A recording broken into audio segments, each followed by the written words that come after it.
This is my Sedeveria golden goddess that's been sitting in water. Look, is that now 10 days? It's been sitting here because I've been meaning to put this over here and just couldn't find the time. I kept forgetting. So I thought I better put that in there now. Look. Oh, poor things. They are much hardier than you think. Okay.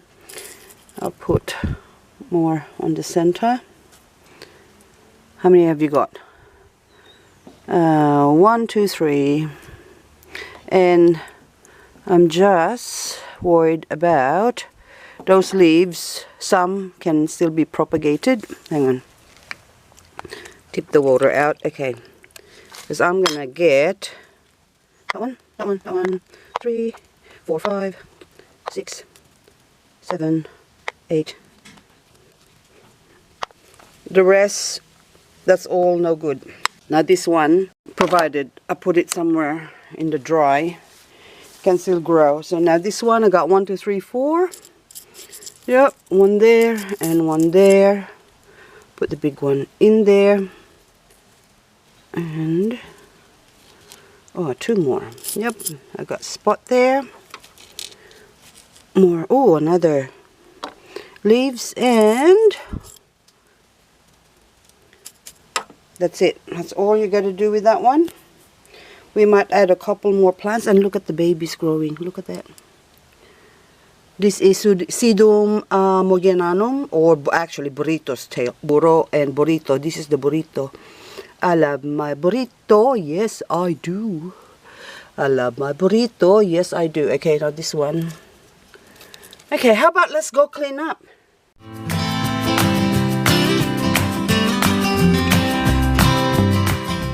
This is my Epiphyllum guatemalense V monstros, or curly shrew in short. Now this one, look at that. It flowered and it formed a seed pod or a fruit basically, but I think this is a seed pod. I can see it's sort of split as well. They're really easy to propagate, and I'm surprised that they're now coming out. Look at that, in the cold. So they don't like to go dormant in summer, and when the weather cools down, they start growing. They are more of a tropical plant than anything, so it's not really good to have them here.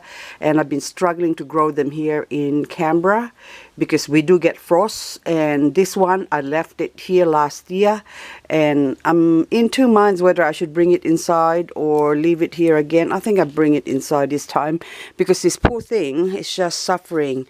And I've already taken some cuttings and given it away, but this one, see, look, new growth. It's a pity to waste that new growth. So I'm going to bring you inside this year. It's 3:35. I have my second coffee for the day. I don't normally eat, by the way, okay?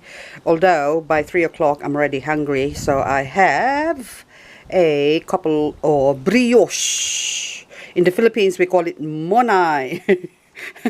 In the Philippines as well, another word for something else, the female form, is monai as well. Okay, so anyway, we are gonna do some cleaning, and I need some fuel, of course, coffee. This is my second coffee. I already said that. Okay, it's really hot still, so I could leave that for a few minutes to cool down. And I got my long tweezer. This is really handy tweezer, culinary tweezer. This is for cooking, so kitchen gadget place, you can get that. And my forceps. This is, see, it locks. It's got a lock, see there?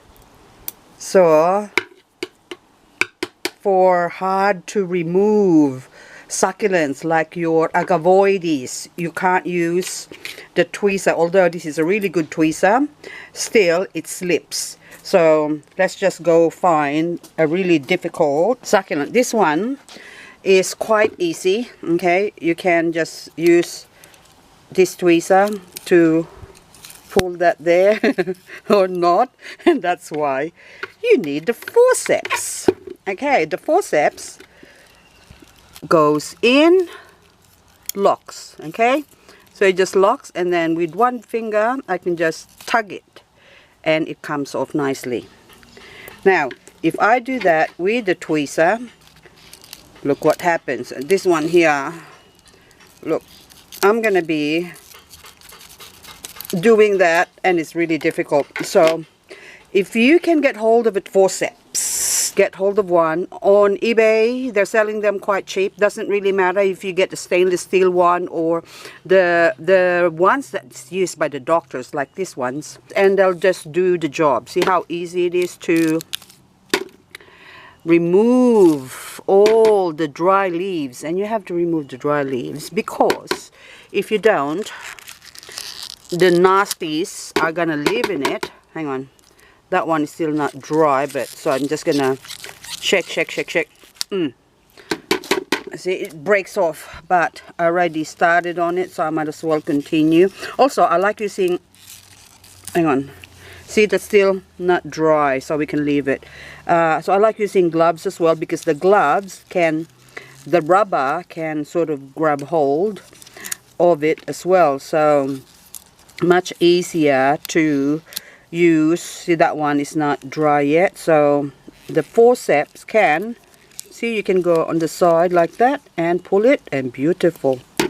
The PVN here, you can just remove it with your hand, go right in the bottom and remove it like that. Some are a bit difficult. This one's easy as well.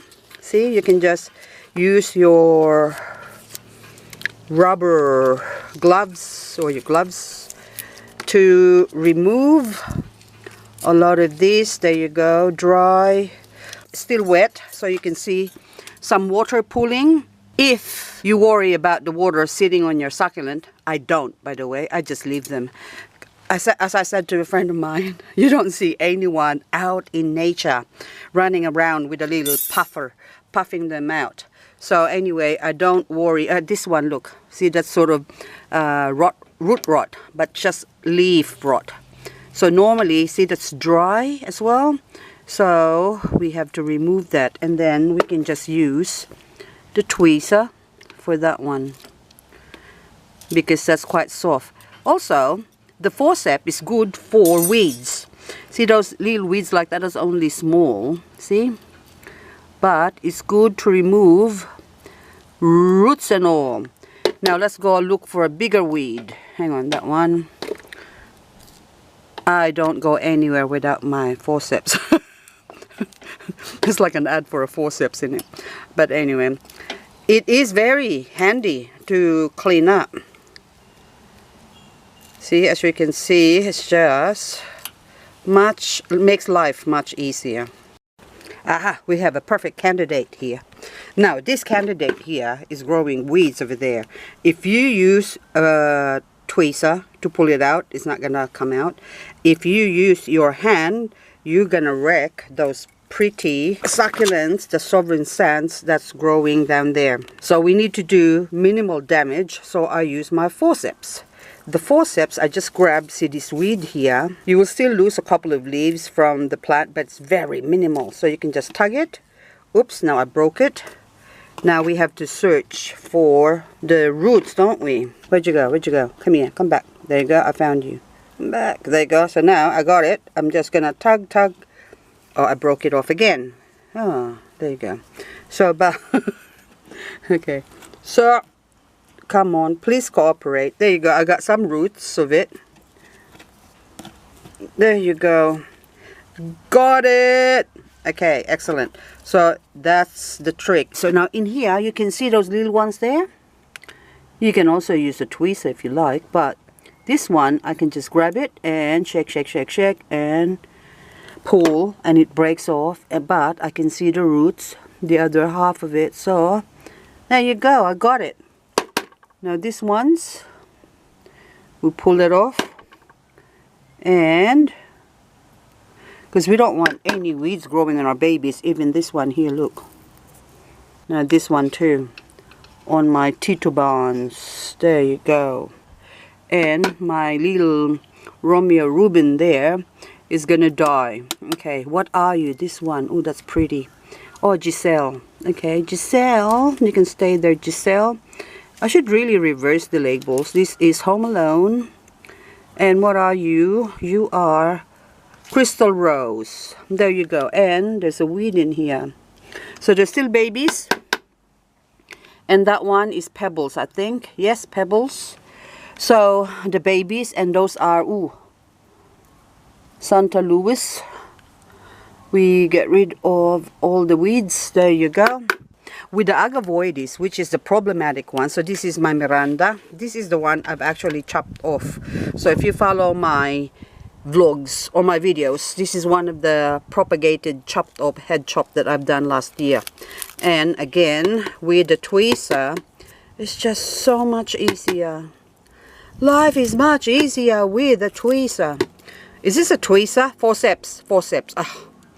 Okay, so life is much easier with the forceps.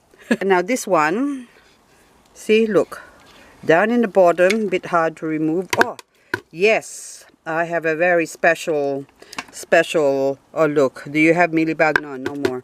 That's fine. Now I'm just checking. So down in the bottom there, see, look, that dry leaf there. We're gonna use the forceps to remove that. Okay. Now this is my white champagne that have a dry leaf in the bottom. Can you see it's all squeezed up? I tried to pull that a few times with my fingers and it just kept, come on.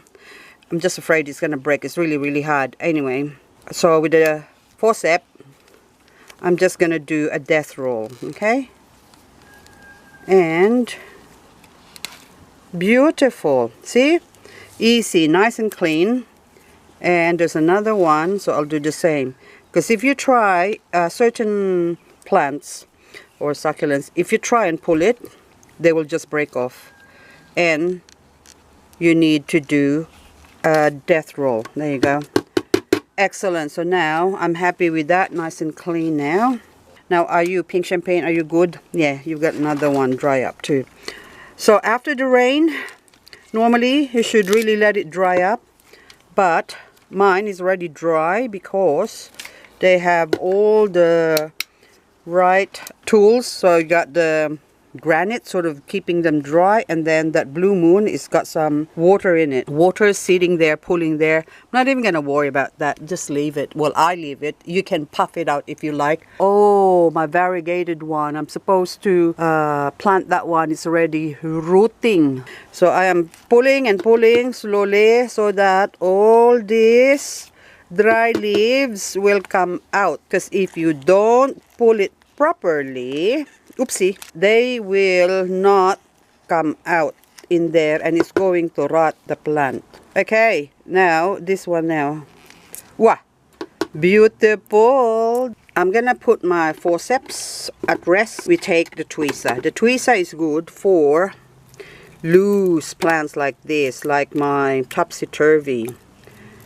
See, so you can just pull that out slowly with a tweezer. Really, really good, and you're getting like 3-4 leaves at once.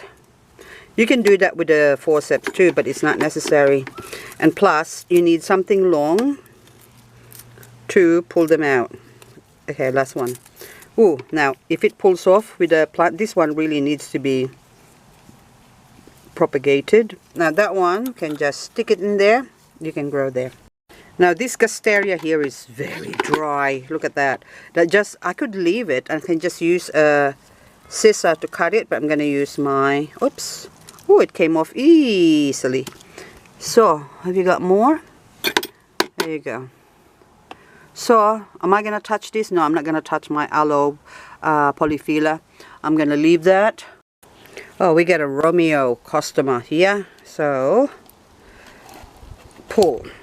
There you go, beautiful. Now this Amestro, same thing. Oh, and that one's just only one dry. I wonder if there's more. Okay, no more. And I find that Romeo Rubin, they hardly shed off leaves, or they don't dry up really quickly, or they last a long time. So that's why Romeo Rubin, you can water it once or twice a year and they're fine. Hardly ever gets dry leaves. See, look at that, huh? No dry leaves. And the Romeos are over there as well. Oh, Lady's Choice, look at you. Oh my goodness. Look how beautiful those claws are. Oh my God, it's like eyelashes, isn't it? Did you put some mascara on? Wonder if I put some mascara, if it's gonna look thicker. So anyway, so ooh, look, I saw a dry leaf on my Lolita. Now I need a long one to get that one. Whoopsie. Okay, I could turn it up, but I'm just doing shortcuts here. Okay, there you go. Excellent. Oh my goodness, that's the Delulu, I think, that white one there. And that one is my red, what are you? I forgot what your name is, Gilva. Yeah, so this Pachyvenia Ruth, R-U-T-H, not rough, Ruth. Jocelyn Ainsworth hybrid. Now my, oh look at my West Rainbow. Oh, look how beautiful you are now. You've recovered. Have you got babies for me? No, next year maybe. Look, it's getting darker. The beautiful darkness of the leaves of my Victorata. Oh, wow. Okay, you're pretty.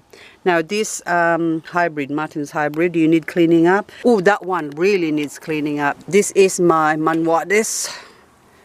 Look how dirty that is. Okay, I did not spray it, my seaweed conditioner, and look what happened to it. It all got like ugly. This is actually a variegated form as well. Hang on, I'll put this one here. So this one as well. So these two got really, really ugly. Like this one looked like this, like 2 weeks ago. And the minute I sprayed my seaweed conditioner on it, it came good. Of course, I have to clean it up. I have to remove all the dry leaves that are in here. And this one I haven't touched. So I really swear by my seaweed concentrate. So you can't blame me for doing so, because the result, I am just after the result. What my seaweed conditioner does is just strengthen the plant. So if you are strong, like physically, even as a human being, if you are strong physically, like health-wise strong, then it's much harder for you to get sick than someone who's got a weak immune system, basically. So the immune system, okay, is what we're doing. So that's what we are fixing. So now I'm just gonna shake them all off, shake it all over. There you go. So I'm not even gonna bother. There was one good leaf there that can propagate, but it doesn't matter. So if we just shake it off, you can even blow on these ones, they will, look, make a mess, but it does get blown off. So there you go. And any nodes like that you don't want to touch, because that's another baby. So this is my variegated, so you can see the variegated. This is a bad thing with them, so they like to be strengthened. Oh, that one's still a good baby prospect, but they're so easy to grow that you don't need to save them. And see, look, that one got suffered from the too much wet, so they can't handle the wet. They don't like being watered too much. So anyway, that looks much better now. I could still clean it up more, but you already get the idea. So get yourself a faucet. This is my most beautiful belladonna ever. Belladonna. Look, other belladonnas are not as fair, and this belladonna is just trumps them all. Beautiful plant. I don't know if it's variegated, but I think it is, because this is another belladonna, but that one is not as pretty as this one. Oh, so I think I'm gonna put this one in a small pot as well, but it's got a baby. 2019. Yep. November is when I plucked the leaf out and grew it. Almost a year and a half. Sedeveria Marpin, look at that, I took it out. It's been sitting here for the last 3 days now, acclimatizing in my 50 zone area, because this came from under the grow light. Look how pretty it is. Oh my goodness, the color. Ah, look, beautiful, beautiful.